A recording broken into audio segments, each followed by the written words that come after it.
9.9 अभी पढ़ाई नहीं तो हम कैसे समझा दें? ये लो रोहन का ग्रप्पा नहीं है। चलो थ्योरम 9.9 कौन सी है? ये कह रहा है प्रूफ की जरूरत नहीं, मैं समझा देता हूं। मान लीजिए कि किसी लाइन सेगमेंट के एक तरफ के दो एंगल इक्वल हैं, सही है? अगर लाइन सेगमेंट के एक तरफ के दो एंगल इक्वल है तो ऐसे में क्या होगा? दैट मींस ये दो एंगल इक्वल हैं, तो ये चारों पॉइंट कनसाइक्लिक होंगे, यानी इनसे एक सर्कल खींचा जा सकता है। इफ गिवन क्या है बोलो? गिवन है angle A is equals to B, तो उससे कंक्लूड क्या होता है? ABCD लाइज ऑन सर्कल, ठीक है? बोलो थ्योरम क्या कहती है? गिवन क्या है? Angle A is equals to angle B, तो इससे तुम कंक्लूड क्या कर सकते हो बताओ? कि कंक्लूड किया जा सकता है कि ABCD लाइज ऑन सर्कल। इसका क्या मतलब है? दीज आर कनसाइक्लिक, ये चक्रीय चतुर्भुज होंगे। ऐसा क्वाड्रिलेटरल होगा। देखो क्वाड्रिलेटरल में बना दो, देखो बन गया ना, क्वाड्रिलेटरल बन गया, बना कि नहीं? उसको मिला दो, क्वाड्रिलेटरल बन गया। तो अगर कभी भी देखो मान लीजिए ये 60 डिग्री है, ठीक है, और एक यहाँ पे मैंने बनाया, तो ये 50 डिग्री और ये 50 डिग्री है, 50 और ये समझो 70 डिग्री है। तो तुम्हें क्या लगता है ABCD के बारे में? तुम कुछ कंक्लूड कर सकती हो कि नहीं कर सकती? कि अभी नहीं कर सकते? कर सकते? करते हैं। कौन से दो एंगल आपको इक्वल दिख रहे हैं? शानवी, B इक्वल दिख रहा है। B की क्या वैल्यू है? A की क्या वैल्यू है? 60 है, यानी ASP लगा दिया होगा एंगल सम प्रॉपर्टी से, तो ये भी 60। अगर दोनों ही 60 हो गए तो क्या इन चारों पॉइंट से एक सर्कल ड्रॉ किया जा सकता है? ये कनसाइक्लिक, यही चीज है। ओके, तो कभी भी दो एंगल सेम दिख जाएं तो तुम ये जान लेना Abhishek that these four are concyclic. Okay, अब थ्योरम 9.10 देखो।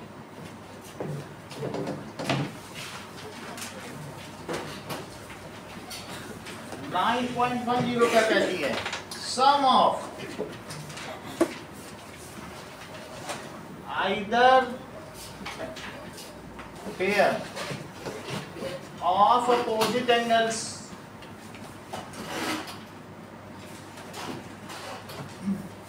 of a cyclic quadrilateral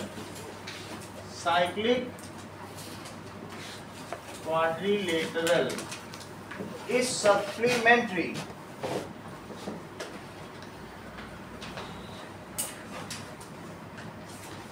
देखो ऐसा दिया है अक्षता, ये साइक्लिक क्वाड्रिलेटरल, और तुमको बताना है कि इसका ये ऐसे ले लिया, ये साइक्लिक क्वाड्रिलेटरल है, ठीक है। Now you have to prove that इसके अपोजिट एंगल का सम कितना है बताओ? What is the sum of opposite angles? ऐसे हमने एक साइक्लिक क्वाड्रिलेटरल ले लिया और तुमको क्या प्रूव करना है? ये ले लिया साइक्लिक क्वाड्रिलेटरल ABCD, तुम्हें लग रहा है कि ये चारों सर्कल पे लाई कर रहे हैं, तो तुमको ये प्रूव करना है कि एंगल A प्लस C 180 है, देखो सप्लीमेंट्री लिखा है, और एंगल B प्लस D भी 180 है, ये प्रूव करना है, ठीक है। तो गिवन क्या है? ABCD these are कंसाइक्लिक है। और हर्षिता तुमने प्रूफ क्या करना है बताओ?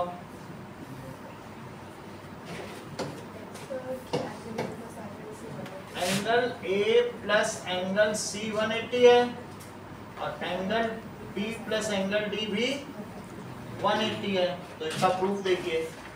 प्रूफ करने के लिए आपको इसके सेंटर में मिला देना होगा।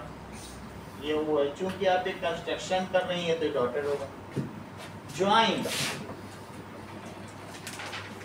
OB एंड OD, ये दोनों मिला लिया। ये एंगल अगर हर्षिता x है, ये x है, तो क्या आप मुझे बताएंगी कि ये एंगल कितना होगा? That is x by 2. That means let angle BOD is x। तो बताओ एंगल BAD कितना होगा? It is half of angle BOD। ये तो हमारे पास एक थ्योरम थी ना, 9.7 नहीं होगी ये थ्योरम, तो इसलिए ये कितनी होगी बोलो? Half x। अच्छा, अब ये बताओ यदि ये x है तो इसका रिफ्लेक्स एंगल क्या होगा? BOD का रिफ्लेक्स। रिफ्लेक्स बताओ, ये वाला बताओ, इधर वाला, ये वाला। So that means reflex angle BOD, तो 360 में से x हटा दो, यही है। इसका आधा ये और इसका आधा ये, सही है, क्योंकि इसके अपोजिट ये और इसके अपोजिट ये है, तो वही चीज, ये एक तरफ, ये एक तरफ। तो बोलो एंगल BCD लक्षिता कितना होगा? हाफ ऑफ, ये किसका हाफ होगा?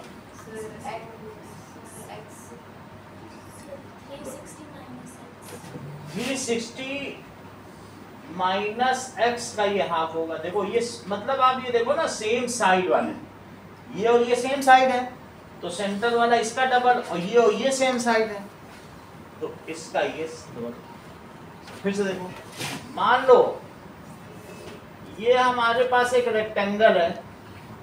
अच्छा बताओ, ये हमने इसको मिला लिया, ये सेंटर से जा रहा है, तो ये 180, इसका आधा ये 90 और ये भी 180 क्या, तो इसका आधा ये भी होता है कि नहीं?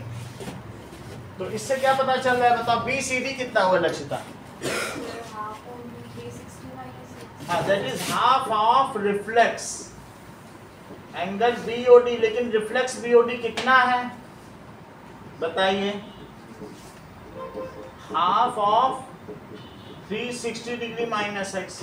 अब इन दोनों को जोड़ लो, ये BAD है यानी A और BCD यानी C है, तो angle BAD plus angle BCD it is half of x और plus half of 360 minus x। यदि हाफ कॉमन ले लिया जाए तो अंदर क्या बचेगा?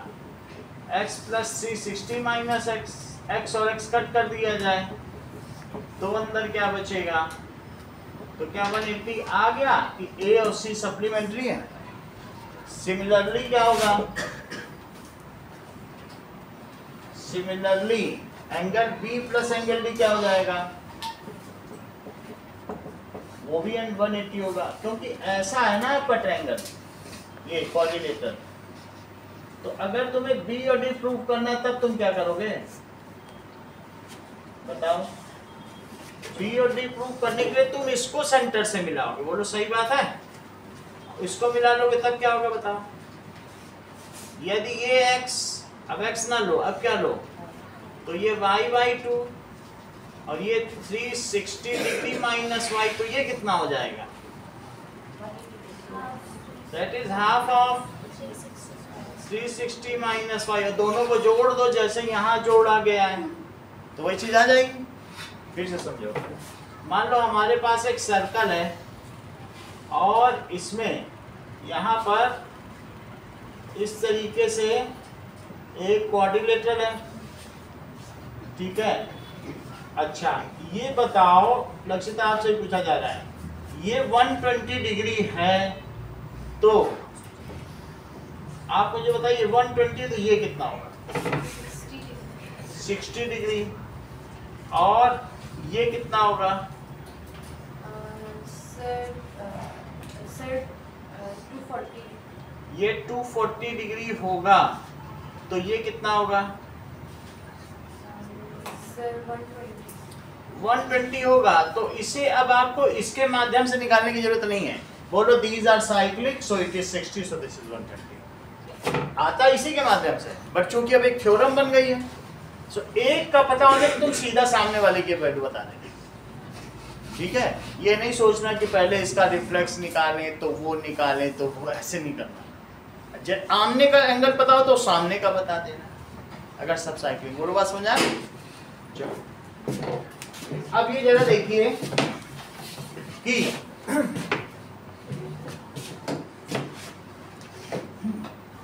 थ्योरम 9.11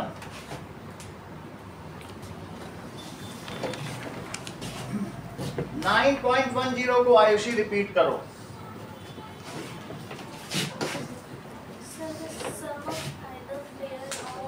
तुम नीचे देख रहे हो? हाँ बोलो।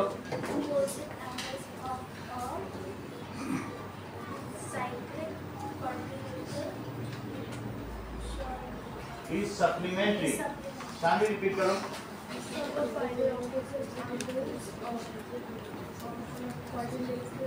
Of a particular. बोलो Pradyumna.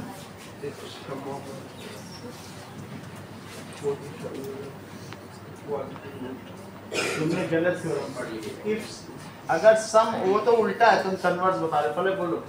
Sum of either pair of angles of the cyclic quadrilateral is that is सही। साइक्लिक का मतलब ऐसा क्वाड्रिलेटरल जिसके चारों वर्टेक्स सर्कल पर हों। साइक्लिक क्वाड्रिलेटरल तो वो कम साइक्लिक का मतलब एक ही सर्कल पर हो। जो साइक्लिक क्वाड्रिलेटरल है दैट इज साइक्लिक क्वाड्रिलेटरल, उसी को कनसाइक्लिक भी कहेंगे और उसी को कहेंगे चक्रीय चतुर्भुज, जो चक्र पर पड़े, जिसके चारों सिरे पहिए पर हो, ऐसा चतुर्भुज। समझ में आई बात कि नहीं? और कंसेंट्रिक का क्या मतलब है? ऐसे सर्कल जिनका सेंटर सेम हो। तो ये दोनों सर्कल क्या कहलाएंगे? कंसेंट्रिक। और ये कंसाइक्लिक है। चलो समझ में नहीं आया। कौन सा? यही वाला क्वेश्चन। चलो इसको दूसरी तरीके से करेंगे। थ्योरम 9.10 हमको क्या दिया है बताओ? कि 4 पॉइंट कहाँ पे है? बोलो। 4 पॉइंट सर्कल पर हैं, A, B, C, D। और प्रूफ क्या करना है? Given A, B, C, D are concyclic. Concyclic. और टू प्रूव क्या प्रूव करना है? Angle A plus angle B it is 180 degree. Proof देखो, angle A plus angle C, इसको ज्वाइन करो सेंटर से। ज्वाइन कर दिया सेंटर से, इसे O लिखो। अब बताओ कि that is angle A, it is half of angle BOD। Why it is so? That is angle at center is double of the angle। ठीक है, इतना तो तुमको पता है ना, एंगल जो सेंटर पर होता है वो डबल होता है। यानी एंगल BOD क्या होगा बताओ? 2 टाइम्स ऑफ एंगल A। इतना तो तुम समझते ही हो कि ये एंगल इसका डबल है। सही है? तो ये कौन सी थ्योरम है? Angle formed by an arc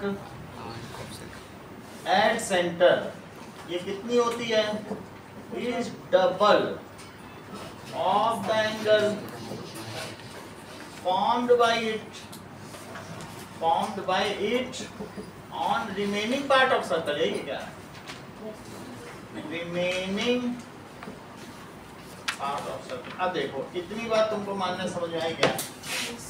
अब मुझे ये बताओ कि ये तो BOD ये हो गया, BOD इसका डबल, अब बताओ, ये बताओ मुझे कि जो रिफ्लेक्स बीओडी है वो किसका डबल है? रिफ्लेक्स बीओडी, क्या ये भी किसी का डबल है? किसका? Angle BCD। Angle BCD। सही है, तो यानी 2 टाइम्स ऑफ एंगल सी है। बोलो इतनी बात समझा गए?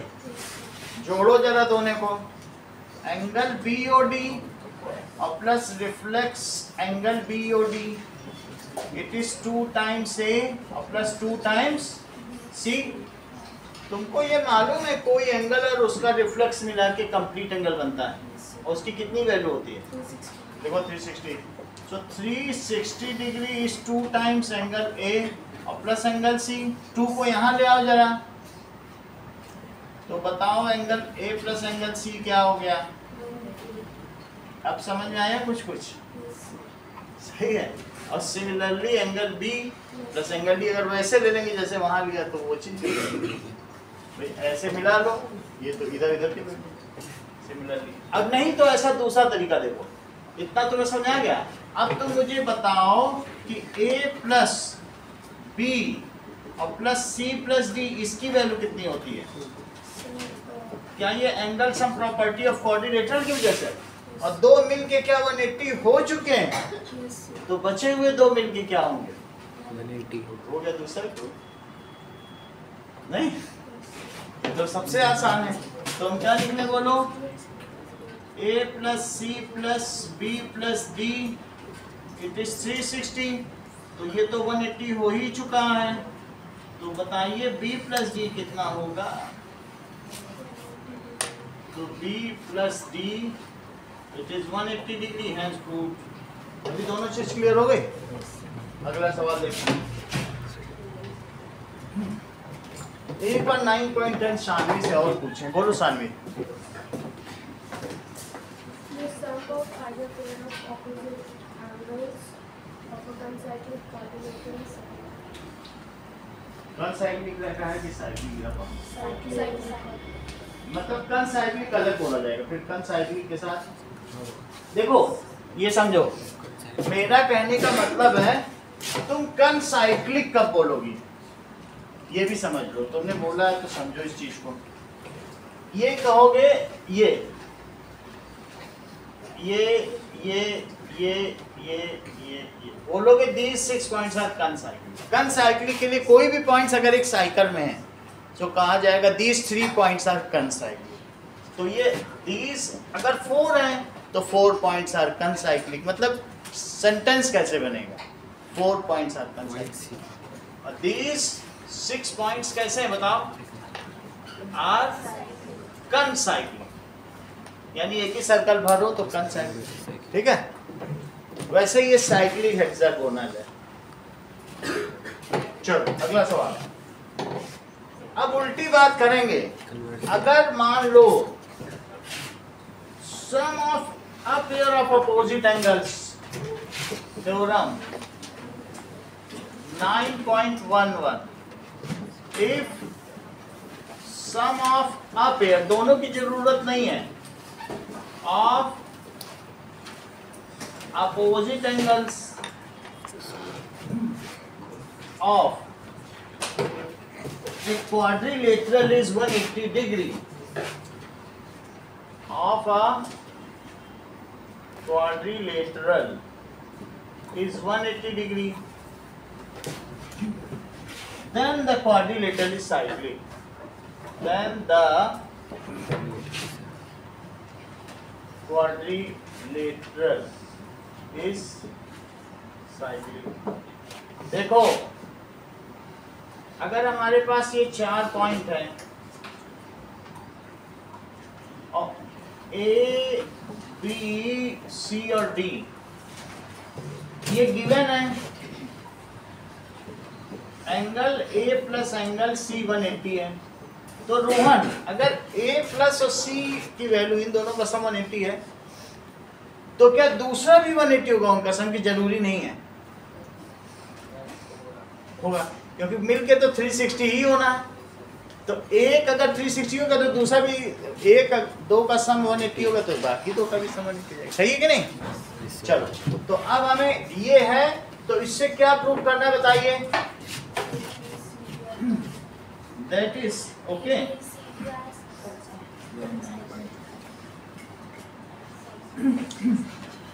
ओके,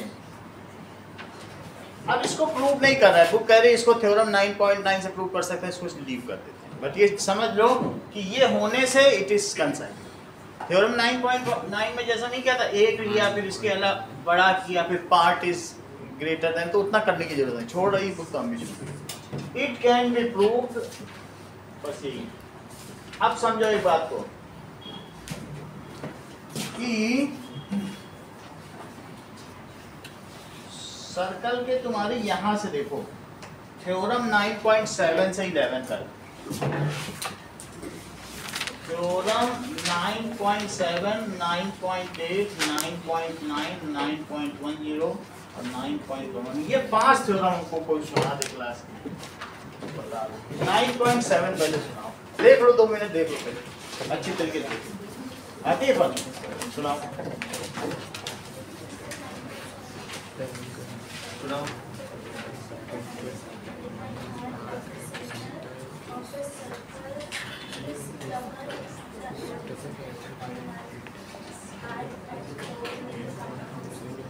सेकंड बताओ।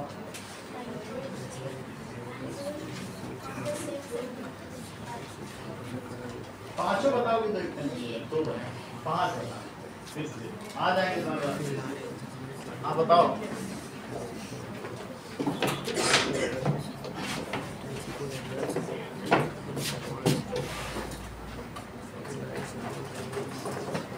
अभिषेक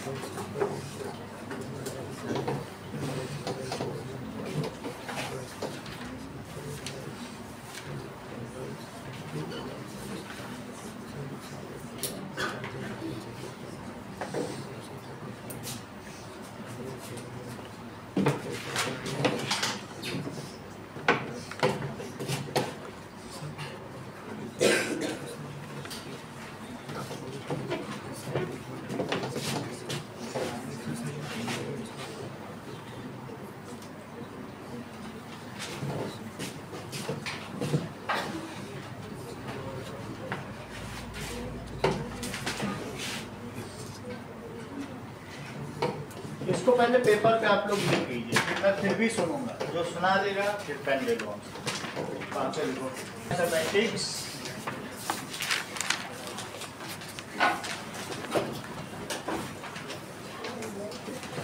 which deals with collection of data, data को वो कलेक्ट करे, ऐसी ब्रांच जिसमें कलेक्शन करना पड़ता हो डेटा का, ठीक है। Analysis of data, arrangement of data, फिर उनको अरेंज भी करना है, ठीक है। अरेंजमेंट ऑफ डेटा,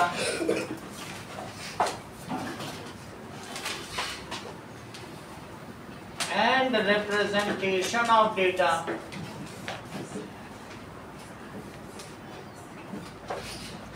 जमा करिए, representation of data is called statistics,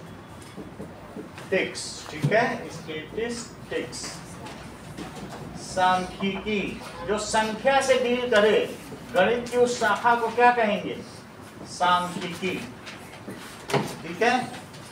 now What does it mean by data?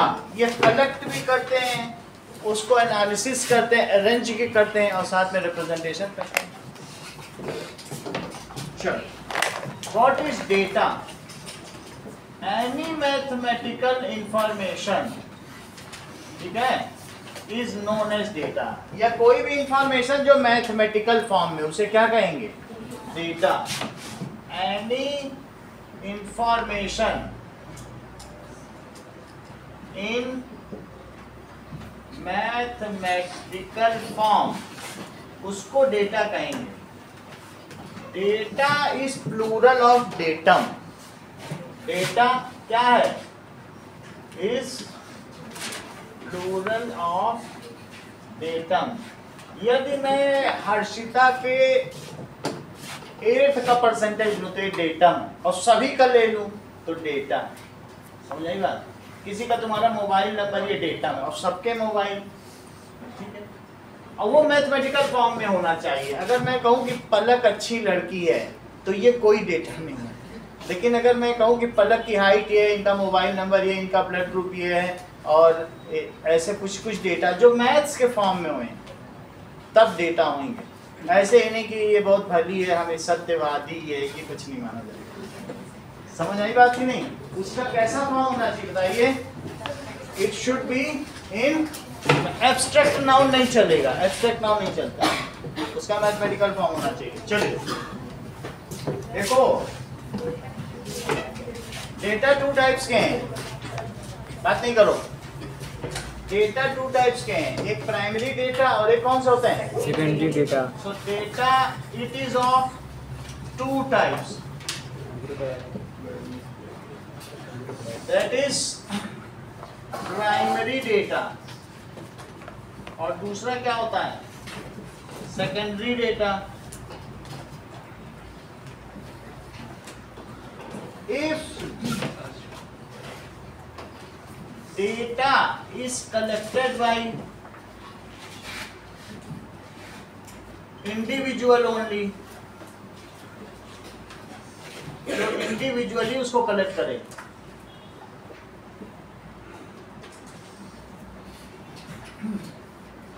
Who requires it, जिसे जरूरत है वो खुद जाके कलेक्ट करे। Who requires it, जैसे मुझे तुम लोगों के मोबाइल नंबर की जरूरत है व्हाट्सएप ग्रुप बनाने के लिए, तो मैं ही कलेक्ट करूं, सबको पेपर दे दूं कि भाई पेपर में लिखो, तो ये प्राइमरी डेटा हुआ। और या मैं तुम लोगों के डेटा फिर इंस्टाग्राम में जाऊं और वहां नंबर डालूं, नाम डालूं, फिर वहां से कलेक्ट करूं, इंस्टाग्राम में सबके फ़ोन का नंबर ढूंढूं या फेसबुक से ढूंढूं, तो ऐसे में वो सेकेंडरी डेटा हो जाएगा। ठीक है, या टीवी पे तुम लोग का नाम चेहरे के साथ है, इन्हें पहचानो, और मैं वहां से डेटा ले लूँ मोबाइल नंबर के साथ, तो वो secondary. If the data is collected from magazine, from some newspaper और अदर एजेंसी इनडायरेक्टली, ये हमें चाहिए भारत में कि साक्षरता दर कितनी है, तो अब मैं कलेक्ट तो करने जाऊंगा नहीं, मैं तो कहीं से उठा लूंगा, फिर उसके हिसाब से देखूंगा इतने पढ़े लिखे लोग हैं तो मुझे इतनी बुक छापनी चाहिए। तो मैं पब्लिशर हूँ, लेकिन मैंने लिटरेसी रेट देखने के लिए मैं गया नहीं घर घर, मैंने कहीं से उठा लिया और अपना काम चला लिया। तो बहुत सारे लोग ऐसा ही करते हैं। सो हमारी रिक्वायरमेंट थी, अगर मैं खुद जाके कलेक्ट करूँ तो उस डेटा को क्या कहेंगे? It is called primary data. Primary data. For example, class teacher collects blood group and mobile number of each students of class, तो वो प्राइमरी डेटा है। That is class teacher collects blood group and mobile number of each student of class, तो ये primary data हो गया। If data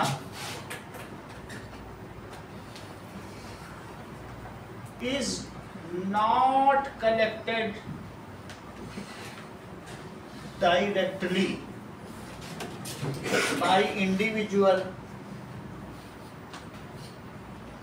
requiring it,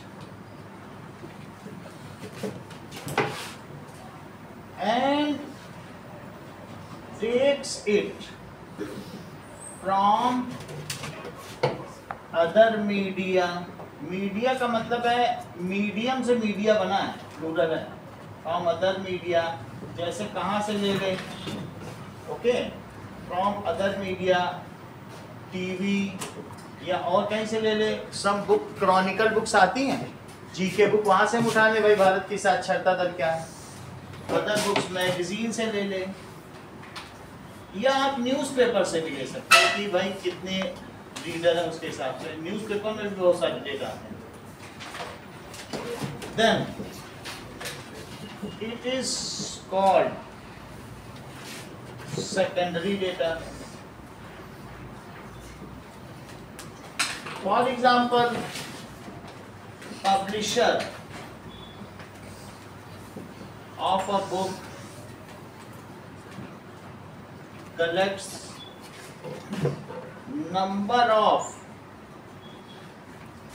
readers through newspaper, कितने reader हैं किसके ऑफ डिफरेंट लैंग्वेज, अलग अलग न्यूज़पेपर कितने बिकते हैं उसी से पता चल जाएगा। Of different language from in A city, तो सिटी में कितने हैं, इन ए सिटी फ्रॉम, हम लोग भी बहुत सारे डेटा कहीं ना कहीं से ले लेते हैं, जब कोई जानकारी पड़ती है तो गूगल से सर्च नहीं कर लेते हैं, तो वो सब सेकेंडरी डेटा है। जरूरत हमको होती है रिप्रेजेंट करना है, लेकिन क्या आपको वो डेटा पता है, ले करके रिप्रेजेंट कर देते हैं, तो वो सेकेंडरी डेटा है। ओके चलो अब जरा देखिए, ये तो हो गया कलेक्शन ऑफ डेटा, जिसकी बात की ये क्या है, कलेक्शन ऑफ डेटा। लेकिन कलेक्शन से ज्यादा रिप्रेजेंटेशन ऑफ डेटा, जब तुम प्रिंसिपल के ऑफिस में जाते हो तो वहाँ बहुत सारे ग्राफ लगे रहते हैं, बार ग्राफ। प्रिंसिपल के रूम में बहुत, वैसे तुम लोगों के क्लास में भी लगे रहेंगे, लेकिन प्रिंसिपल के रूम में सबसे ज़्यादा एट ए ग्लांस कोई देख सकता है कि 99 में इतने बच्चे टॉपर रहे, इतने रहे तो इतने रहे, ऐसे बहुत सारे डेटा रहते हैं, एट ए ग्लांस देखा जा सकता है। सभी जो भी होता ही है ये बात। तो इसलिए डेटा रिप्रेजेंट करना एक स्किल है, तो रिप्रेजेंटेशन ऑफ डेटा।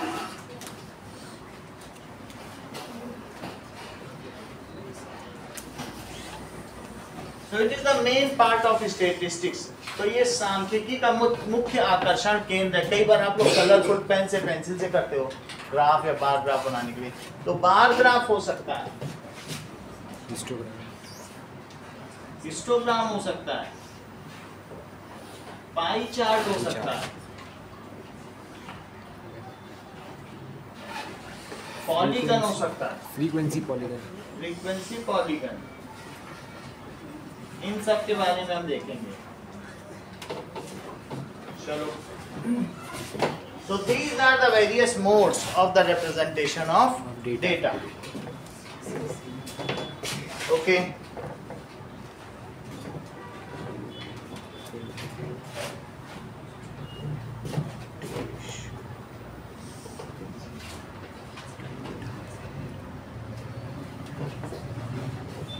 Now, अगर मान लीजिए कि हमारे जैसे किसी भी घर में फैमिली में 25,000 रुपए आ रहे हैं, तो वो क्या होगा, कुछ कॉमोडिटीज जो घर की चीज़ें हैं, खान पान में 2,000 रुपए खर्च कर रहा है। तो अब हम देखें कि बार ग्राफ क्या होता है। Let us see the bar graph. तो अगले इसमें देखिए कि ग्रोसरी में कितना खर्च हो रहा है। एग्जाम्पल नंबर 2 देखो, it is for bar graph. Now we are dealing with this. तो ग्रोसरी में कितना उसमें खर्च किया बताइए जरा। 4,000। तो 1,000, 2,000, 3,000, 4,000। नाउ 3,000 और 4,000। अब इसमें 1 सेंटीमीटर का गैप दिया जाएगा और ऐसे ग्राफ बनाए जाएंगे जो 1 सेंटीमीटर की विड्थ के भी होंगे।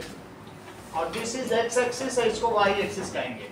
वाई एक्सिस में मैं लिखूंगा स्केल क्या है बताओ। वाई एक्सिस पर 1 centimetre is equal to 1000 on Y axis. That is scale. 1 centimetre is equal to 1,000 rupees.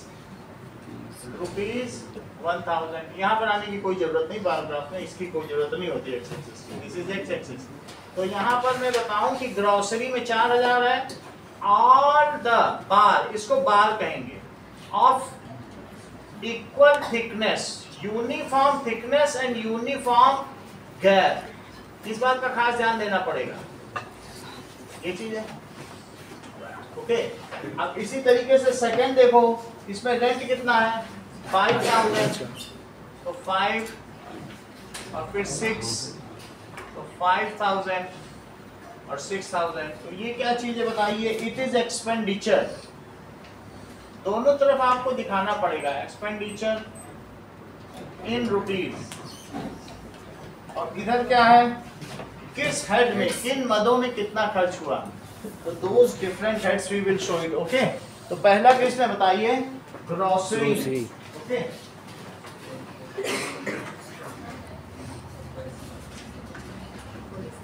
Okay. Next is rent. तो रेंट का देखिए कैसा है।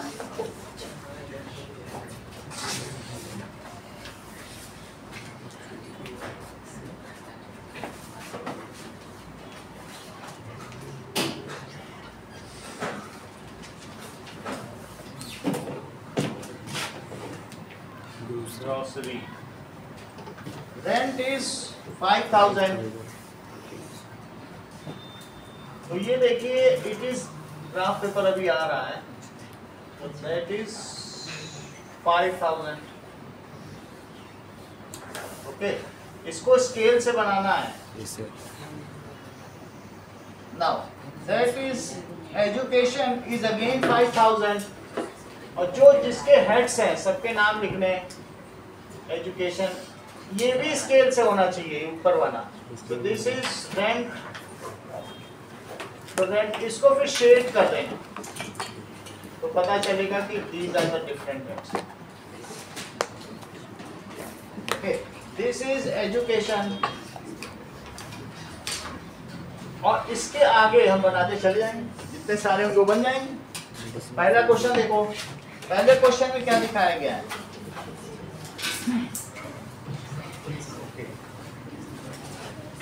That is how many students were born in the month of November। तो class teacher क्या करें कि जितने बच्चे जिस मंथ में हैं उसके हिसाब से उनको विश करती हैं, कुछ चॉकलेट ये कुछ दे देती हैं। तो उन्होंने उसका बना रखा है, बहुत सारे क्लासेस में ऐसा डिस्प्ले होता भी है। Yes, sir. तो कि 40 स्टूडेंट्स हैं, वो किस किस मंथ में हैं? एग्जाम्पल नंबर 1 देखो, तो क्लास के 40 स्टूडेंट्स हैं, कुछ जनवरी में बॉर्न है, 1 2 3 4 5 6 7 8। How many students are born in January? तो अब यहाँ पर ये 12 है, तो आप ऐसा भी कर सकते हो हाफ सेंटीमीटर का, क्योंकि 12 तक तो पूरा पेपर ही हो जाएगा ग्राफ में 12 सेंटीमीटर, तो हाफ सेंटीमीटर का गैप और हाफ का, ऐसा कर सकते। दैट इज, मान लीजिए जब ग्राफ पेपर मिलेगा तो ये 1 है, ये 2 है, दिस इज 3 4 5 और 6। तो आप क्या करना, हाफ से शुरू कर देना। तो जनवरी मंथ में कितने बॉर्न है देखिए, that is 3 students are born, 1 2 3। तो इसके बीच से लेना, एक लाइन बनी होती है और ये समझ में आया कि नहीं? उसके बीच तक। यूनिफॉर्म थिकनेस हो गई। तो जनवरी में 3 students born, it is explicit from graph कि जनवरी में, और दोनों तरफ कुछ ना कुछ लिखना है, यहाँ एक्सपेंडिचर, यहाँ हेड्स में एरो कर देना, बढ़ता हुआ। और एक्सपेंडिचर में वहाँ एरो कर देना। फरवरी में कितने बॉर्न है? फरवरी में 4 है, तो यहाँ से शुरू करना। देखो इधर देखो, 2 है तो यहाँ से शुरू, इक्वल थिकनेस आ जाएगी। 1 है तो आधा डाले देंगे, तब तुम्हारे पूरे 12 महीने आ जाएंगे। फरवरी में 4 कर लो। इसी तरीके से मार्च, ये सब में 2 हैं,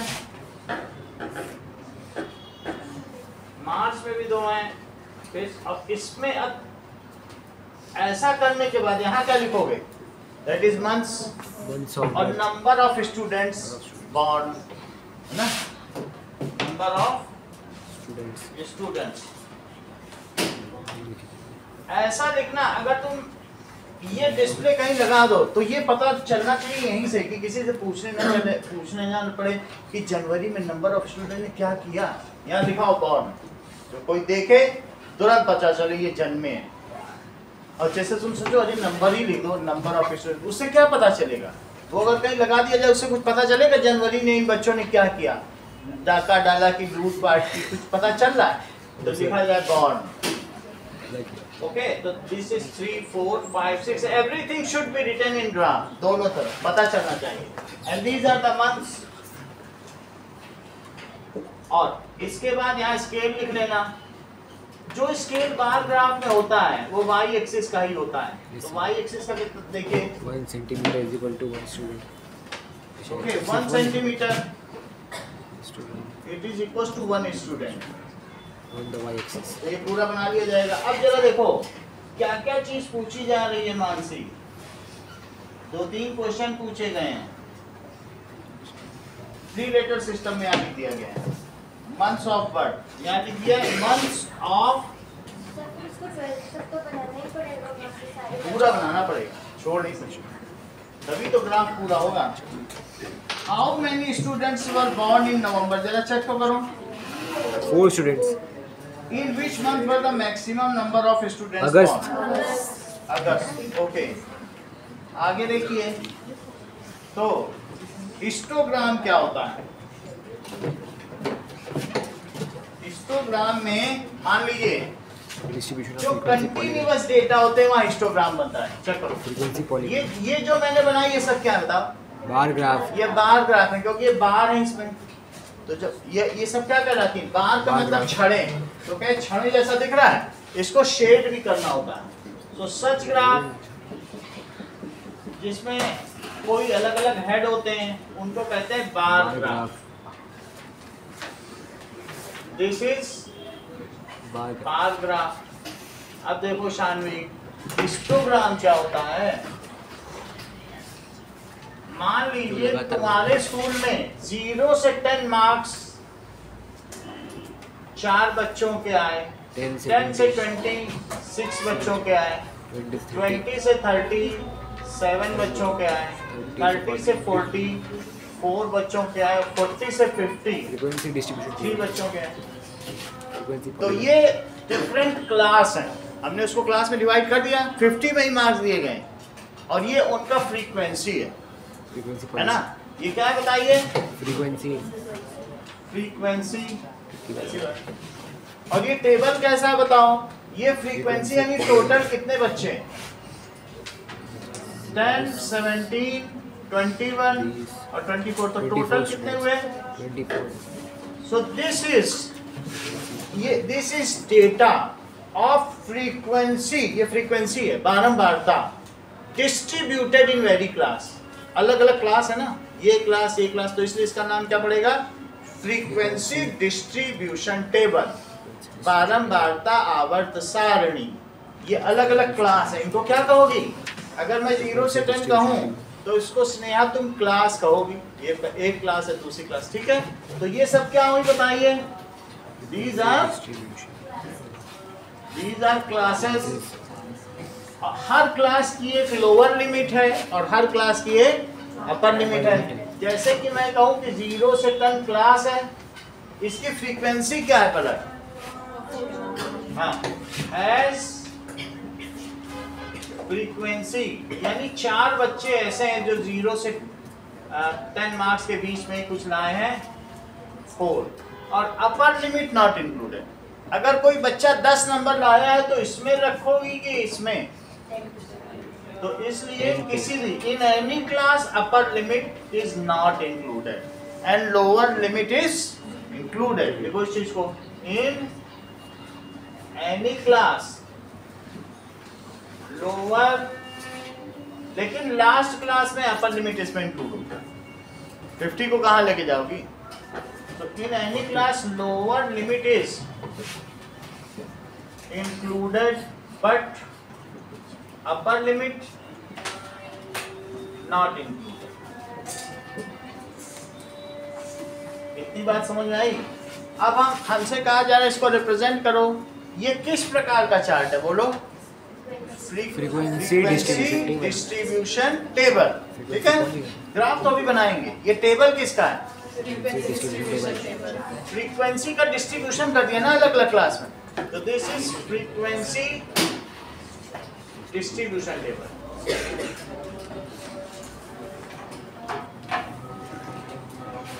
तो ये फ्रीक्वेंसी है कि ये फ्रीक्वेंसी है? That is the number of students. जो फ्रीक्वेंसी है उसको तुम वाई एक्सिस में दिखाओगी हर्षिता की एक्स एक्सिस में? वाई एक्सिस में। हमेशा ये चीज वाई एक्सिस में होगी जो बाद में दी है। तो let us draw a histogram. क्योंकि ये कंटिन्यूअस फ्रीक्वेंसी डिस्ट्रीब्यूशन, जैसे मैंने बताया तुरंत इन्होंने बोला था, तुमने ध्यान दिया था ना? इन्होंने बोला सर ये तो लगातार आने वाली क्लास है, बीच में कोई क्लास छूट रही है क्या? तो इसलिए भाई 0 से 10, 10 से 20, 20 से 30 इन्होंने पकड़ लिया। सर ये तो कंटिन्यूअस डिस्ट्रीब्यूशन टेबल मालूम पड़ते नहीं। असली जरूरत है, अभी सीख रहे हैं, अभी शुरुआती स्टेज में। तो इसलिए छोटे लोगों पे हंसना नहीं चाहिए। जो आली ज़र्फ हैं, कम ज़र्फ से ही झुक के मिलते हैं सुराही, जिस तरह लबरेज कर देती है पैमाना, वो हंस नहीं है बात की नहीं। अभी सीखने दो इन लोगों को, तो सीखने दो। अगर अभी से हंसने लगोगी तो क्या सीख पाएंगे? तो इन्होंने इसे क्या बोला बताओ निष्का? नहीं बता रहे, बताओ जब वो बोला है तो बताओ।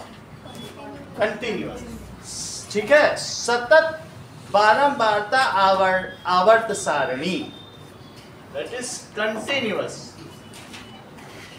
कंटिन्यूअस का मतलब समझ में आ गया, 0 से 10, 10 से 20 सारे नंबर ले लीजिएगा कि नहीं। इसका हमें बनाना चाहिए हिस्टोग्राम। इसमें तुम छोड़ नहीं सकते बीच में, क्या बीच में छोड़ दोगे क्या 10 से 20? तुम क्या ऐसा सोचो कि यार 10 से 20 छोड़ देंगे बीच में, छोड़ोगे तब तो बन ही नहीं पाएगा। तो जब ये दिया हो तब तुम क्या बनाओगे निखिल? तब हिस्टोग्राम ही तुम्हारे पास ऑप्शन है, क्योंकि कोई चीज तुम छोड़ ही नहीं सकते। 0 से 10 के भी बच्चे हैं, 10 से 20 के भी बच्चे हैं, 20 से 30, क्या छोड़ दोगे बीच बीच में? नहीं छोड़ सकती ना। तो इसलिए क्या बनाना चाहिए मुझे? 0 से लिखो 10 और 10 से 20 से 30, 30 से 40 और 40 से 50। 1 2 3 4 5 6 और 7, सही है। अब देखो यहाँ लिखोगे स्केल, एक्स एक्सिस, निष्ठा बोलो एक्स एक्सिस का क्या स्केल है, वाई एक्सिस का, दोनों बोलो। बताती नहीं हो तुम, सब पत्ते कोई छिपा के पूरा रखोगे, आप बोलो। X axis 1 centimeter is equals to 10 unit. 1 centimetre is equal to 10 marks, क्योंकि इधर मार्क्स है, ठीक है। 1 centimetre is 10 marks. Let the class get enlightened by your knowledge. अपने प्रकाश से प्रकाशित है उन्हें दो क्लास को। वाई एक्सिस को क्या बोलोगी? आप बताइए स्केल में क्या लिखूं, यहाँ भी तो कुछ लिखूंगा। ये वाई एक्सिस में 1 सेंटीमीटर क्या दर्शाता है? वन स्टूडेंट, ठीक है। वो सब चाइल्ड नहीं, पढ़ाकू लड़के हैं, सही है। तो 1 सेंटीमीटर वाई एक्सिस में क्या बताएगा? 1 स्टूडेंट, 1 स्टूडेंट। और यहाँ क्या बताएगा? 1 centimetre 10 number, that is student, ठीक है। तो यहाँ क्या लिखोगी बोलो? मार्क्स। और क्या करोगे? एरो बनाएंगे। 50 तक है तो 60 तक बना दो, एक एक्स्ट्रा बना दो, ठीक है। और इसमें लिखना एक्स एक्सिस, ये क्या है बोलो? Y axis. अब देखो 0 से 10 को कैसे करोगे? 4 बनाओ, ये 4 ऐसे हो गया, स्केल से बनाना। बताओ 10 से 20 के कितने हैं? 6 कैसे करें? ये हो गया। अब बताओ 20 से 30, 20 से 37 कहाँ तक जाएगा? यहाँ तक चला जाएगा, 7 तक। अब देखो 30 से 40, 4,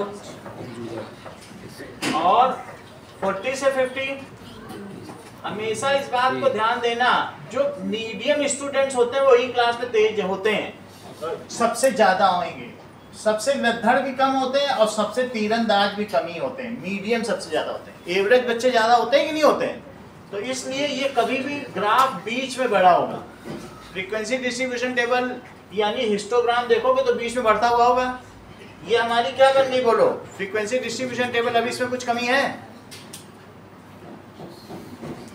मार्क्स लिख दिया, एरो लगा दिया, उधर नहीं लिखा, तो उधर क्या लिखेंगे बोलो? Number of students. ये हो गया हिस्टोग्राम। अब तुम्हें एक और चीज लिखी थी, फ्रीक्वेंसी पॉलीगन, वो कैसे बनाओगे? ये चीज बताई थी। फ्रीक्वेंसी पॉलीगन के लिए सबके मिडिल पॉइंट ले लो। ये पॉइंट, ये पॉइंट, ये पॉइंट, ये पॉइंट ले लिया, और अगली जो क्लास है उसका भी मिड पॉइंट लो, इसका भी मिड पॉइंट लो। और यहाँ देखो अदिति, यहाँ तक के मिड पॉइंट ले लिए, अगले का भी मिड पॉइंट। और यहाँ पीछे चलो, पीछे में कितना लोगे बोलो? -10, इसका भी मिड पॉइंट। इन सब के मिड पॉइंट को मिला दो, यही फ्रीक्वेंसी पॉलीगन है। देखो इससे इसको मिलाओ, मिल गया। इसको स्केल से मिलाना, तो कहाँ से? ये मिला दिया। इधर एक एक्स्ट्रा लेना है और उधर भी एक एक्स्ट्रा लेना है, सही है। 50 तक जा रहा था ना, 50 से 60 इधर लो, और ये 0 से शुरू हो रहा था, तो 0 से -10 लोगी, दैट इज पॉलीगन। अभी मैं बता रहा हूँ, एक पूरा ऐसा लगना चाहिए क्लोज चार्ट है। पॉलीगन का मतलब समझते हो? Hexagon, pentagon. तो अगर तुम यहीं तक लोगे तो फिर वो तो खुला खुला रह जाएगा, पॉलीगन क्या क्लोज हो पाएगा? तो इसलिए पॉलीगन में ये किया, फिर ये किया, और फिर ये किया, मिड पॉइंट पे ये। अब बोलो, हाँ? 0 से नहीं कर सकते, तो इससे एक टेंडेंसी का पता चलता है। अब ये पॉलीगन बन गया। पॉलीगन बनने के बाद यहाँ लिखो A, B, C, D, E, F, G। तो ये लिख देना, it is the desired frequency polygon. Last में क्या लिखोगे? पॉलीगन के वर्टिसेस लिखने पड़ते हैं, A, B, C, D, E, F, G is frequency polygon. इतनी बात समझ आ गई? अब देखो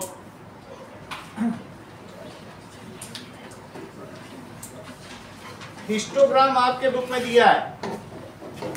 एक ये देखो क्वेश्चन कि क्लास के बच्चों का वेट क्या क्या दिया है।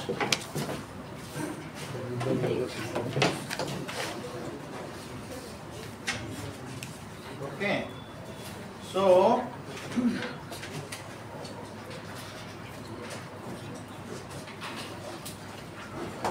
क्लास के बच्चों के वेट का बनाओ।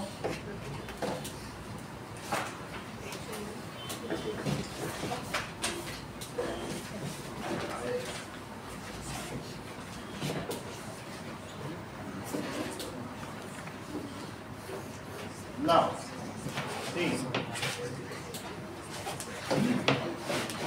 that is 30.5 से 35.5, क्योंकि 9th क्लास के बच्चे 30 kg से कम क्या होंगे, इतना खाते पीते हैं। That is 30.5 से 35.5, that is weight in kg, so it is 9। और 35.5 से 40.5 kg, वो कितने हैं? 35.5 से 40.5, 40.5। अर्शिता, इसमें क्लास साइज क्या है बताओ, या और कोई बताए? बोलो। दैट इज, लिखो क्लास का साइज। यहाँ क्लास साइज क्या था? Upper limit minus lower limit. Class size क्या होता है बोलो? अपर लिमिट 5 है माइनस लोअर लिमिट 5। मयंक, इसका क्लास साइज क्या है? अपर माइनस लोअर करो तो दैट इज 10 माइनस 0। 10 आ गया क्या? वही इसका भी आएगा, वही इसका भी आएगा। तो सबका क्लास साइज 10 है। इसी तरह से यहाँ बताओ क्लास साइज क्या? 5। दिस माइनस दिस करो तो क्या सबका 5 है? अच्छा, इतना वेट है कितने बच्चों का है बोलो? नंबर ऑफ स्टूडेंट्स, यानी टोटल 36 बच्चों में 9 बच्चे हल्के बच्चे हैं, लेकिन उन्हें हल्के में मत लेना। That is 45.5 to 50.5, these are 3। और 50.5 to 55.5 1, और एक तो ओबेसिटी की कैटेगरी में आ रहा है। 55.5 to 60.5 overweight, that is these are 2 students. So total number of students कितने हो गए? 36। इसका हिस्टोग्राम बनाना है। ओके, बोलो आप प्लीज। सही है। अब देखो इसके लिए हम लोग क्या करेंगे? We will draw histogram. इसमें किंग बनेगा, बुक में भी देखो किंग बनाए किंग के साथ, क्योंकि 0 से तो शुरू नहीं हो रहा ना। ये ऊपर ऊपर बनाना, इसमें 4 फिगर बनेंगे।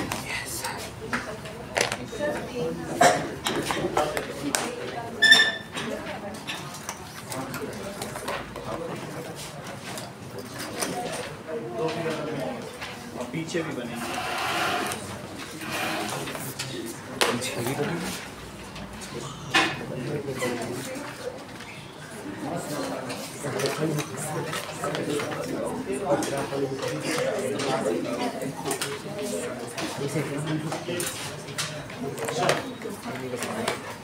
ये पढ़े ना इसके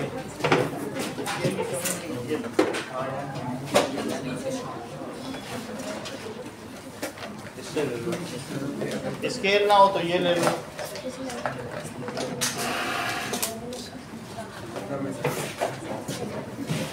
चलो वो है वो दे दे।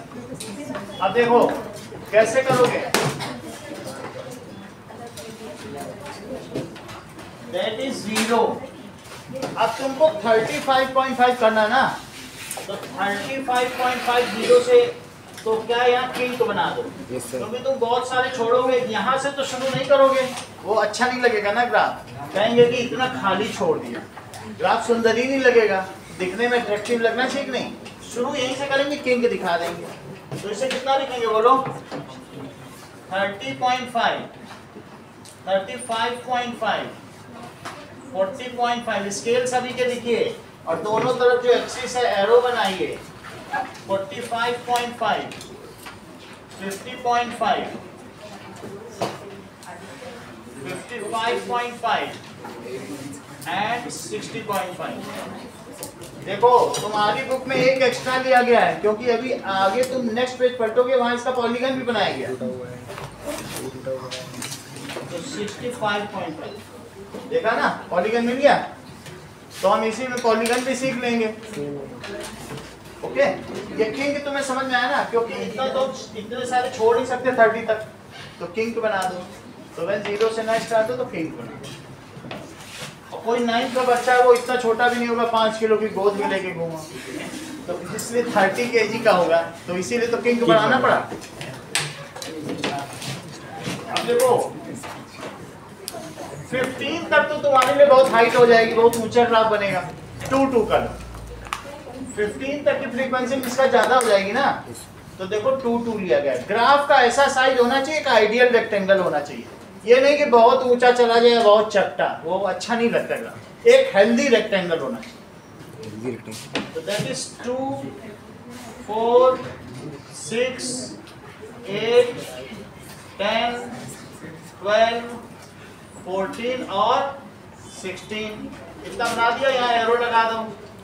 y एक्सिस पे क्या लिखोगे, नंबर ऑफ स्टूडेंट्स, और ये rate in kg, unit kg के साथ लिखना, that is number of students, और यहाँ लिखो वेट इन kg। अब पेंसिल से बनना चाहिए, आप पेन से बना लो, अच्छा बनना चाहिए, रिप्रेजेंटेशन अच्छा होना चाहिए। नाउ देखो इस क्लास में कितनी, फर्स्ट क्लास में 9 बच्चे हैं, तो रूलर का प्रयोग अवश्य करना, और यहाँ पर भी रूलर से ही ऐसे लाइन ड्रॉ करना। ओके, दैट इज 9 किसके बीच आएगा, 8 और 10 के बीच आएगा 9। फिर इसमें 6 डालो अगले वाले में, दैट इज 35 से 40 के बीच में 6 बच्चे, ये 6 बच्चे हो गए। 40 ठीक है, अब देखो 40 से 45, 50, 15, तो ये पूरा ऊपर तक जाएगा, यहाँ तक। ओके, अब देखो देन 3, तो 3 यहाँ ले लो, that is 45.5 or 50.5। now अगला देखिए 50.5 से 55 तक एक ही है, that is 55.5। then फिर 2 है, तो 2 तक ले लो,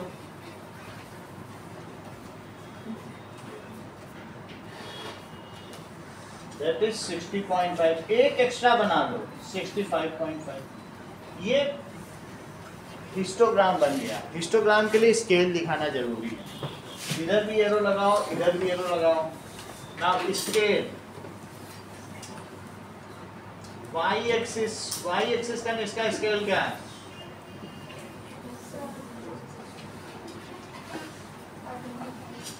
बोलो पूरा बोलो, 1 सेंटीमीटर इज इक्वल्स टू, ऐसे बोला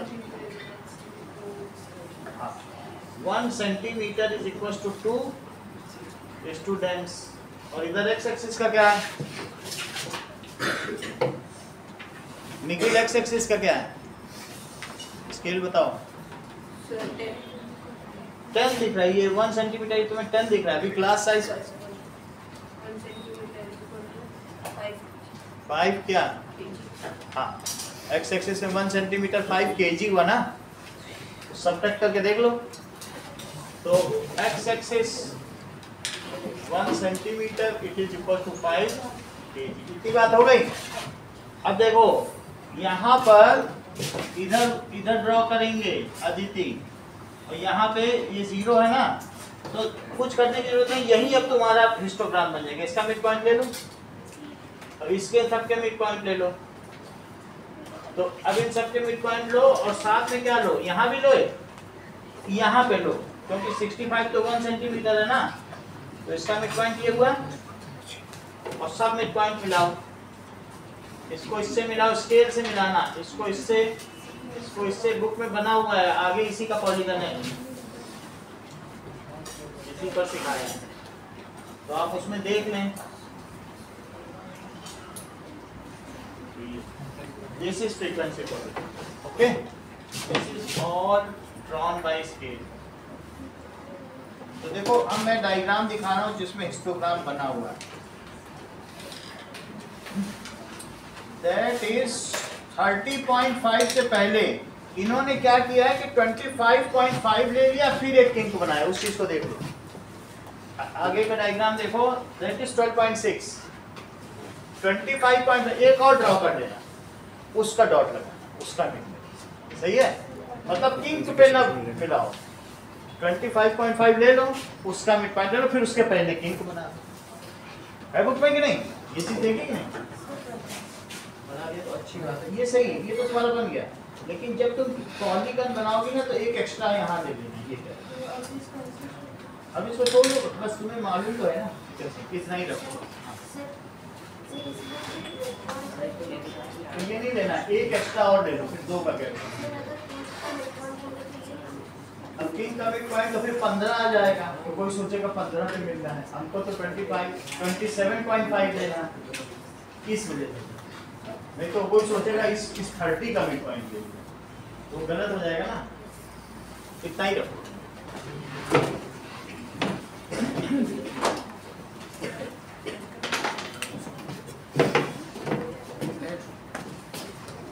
इसको रखिए अभी, आप इसी में और कराएंगे अपनी क्लास में।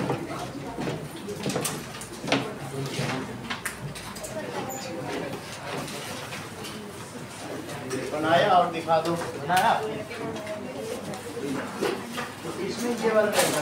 फिर ऐसे में जब ये बनाना ना तो एक और एक्स्ट्रा ले लेना, तब निकलेगा। ठीक से लोगे तो ऐसा लगेगा जैसे कि तुमने यहाँ निकाला इससे 25 और वहाँ का ये देखो ना, 5 25 का आसपास का ले लेंगे ना, यहाँ का यहाँ एक अगला एक पिछला, ये तो ले जाता है इसके लिए कि नहीं। इससे नहीं तो ऐसा लगेगा जैसे 0 से 30 का आधा 15 पे मिला, वो गलत बात हो जाएगी। और यहाँ से यहाँ तक लेके फिर यहाँ तक हो जाए, यहाँ नहीं मिलेगा ये चीज। ऐसे एक एक्स्ट्रा बना के साथ मिला, एक और बना के 5 इधर लेंगे, क्योंकि 30 का गैप है ना, एक एक्स्ट्रा लेके तब मिला। समझ आई बात? बना लिया कहाँ पे मिला है तुमने? इस पे ही मिला, इसके लिए इनके 20 का, जैसे इसके 20 का लो, यहाँ भी 20 ही देना, तुम ज्यादा नहीं दे देना ना। कितने का?